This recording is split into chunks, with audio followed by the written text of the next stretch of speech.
দেখো, আলটিমেটলি কিন্তু একাই থাকতে হবে। এত বছর বয়স হয়ে যাওয়ার পরও যদি তুমি তোমার মা বাবার সাথে ঘুমিয়ে থাকো রাত্রেবেলা, অনেক দেরি হয়ে যাবে। একা ঘুমোতে অভ্যেস করতে হবে, একা চলতে, রাস্তাঘাট পার করতে অভ্যেস করতে হবে। মাঝে মাঝে একা একা গান গাইতে হবে নিজের মন ভালো করার জন্য। মাঝে মাঝে একা একাই মুভি দেখতে হবে, একা একা কাঁদতে হবে, কাউকে পাশে পাবে না। একা একা হাসতেও হবে, কারণ নিজেকে খুশি রাখতে হবে। তো একটা বয়সের পর না, আত্মীয় পরিজন, প্রিয়জন, বন্ধু বান্ধব সমস্তটা দূর হয়ে যায়।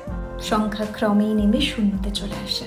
তারপর যারা আসে তাদের বলতে ইচ্ছা করে না, আমার পাশে একটু বসো, আমার সাথে তালে তাল মেলাও, আমার সাথে ঘুরতে চলো, আমার সাথে দুঃখ যাপন করো। কারণ তখন মনে হয় যে থাকার সে থাকুক, আর যে যাবার তার জন্য দরজা খোলা থাক। তাকে একটা বারও নিষেধ করার মতো বিবেচনাও যেন মনে না আসে। আমরা অনেক বড় হয়ে যাই, অনেক ম্যাচিওর হয়ে যায়, এবং এটাই জীবনের সব থেকে বড় প্রাপ্তি।